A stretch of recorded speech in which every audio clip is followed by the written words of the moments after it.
Hey guys, what's up? Welcome back here to another edition of the Fishing Teacher, and really appreciate you guys checking today's video out. And guys, today we're going to be talking about how to fish and how to catch fish on offshore structure if you don't have really expensive electronic units like live scope and forward-facing sonar, down imaging, side imaging. If you just have a basic unit, so we're going to get into that and lay you guys a real good foundation for that. So before we get started, guys, I want to remind you today is the last day for our solar bat sale on my signature series RB2 sunglasses, guys.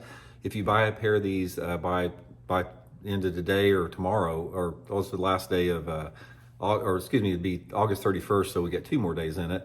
You get these at 30% off, and then if you have a purchase over $56, you get a grab bag pair of sunglasses from Solar Bat. So I'll put the link in the description if you guys want to order pairs. Much appreciated.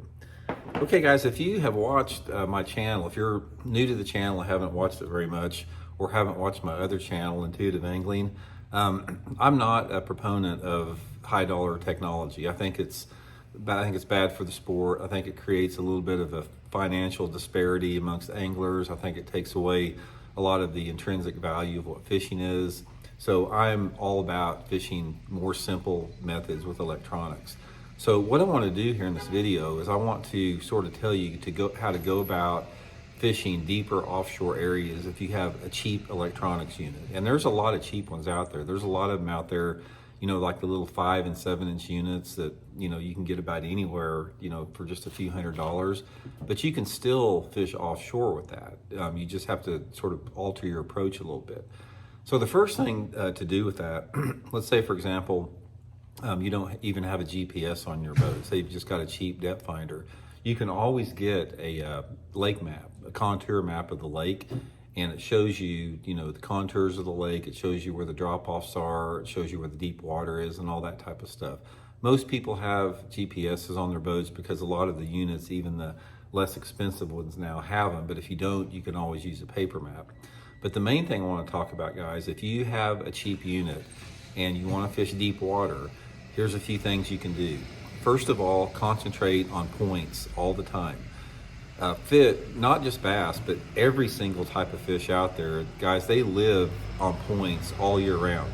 12 months out of the year, there's always a population of fish on points that can be caught in deeper water. And what you want to look for is the first thing, if you've got your unit that doesn't show very much on there, get out and idle around off the point and just sort of see how it drops off, because every point is different. Some points drop sharp off real close to the bank, and some points run way out in the lake and they gradually drop off, and some places run way out in the lake and drop straight off, like if it's a river channel. But the main thing, guys, is get out there and just spend some time idling around on that point and get a feel for how it lays out and how it drops, because that'll tell you some things about how deep you need to fish and where the key areas are. Now, the key areas on a point are going to be any type of structure or drop off. Now, even if you've got the cheapest unit in the world that doesn't show you any type of structure or fish or anything like that, you can still see where the drop-offs are. So the areas that you need to concentrate on, guys, is, say, for example, your point is gradually sloping like that at a pretty consistent drop. Then all of a sudden, in a short span, it drops off pretty sharp. That is where fish hang out. They like to hang out on the bottom there. They like to hang out on the top of the drop and on the side of the drop, and sometimes they suspend above it.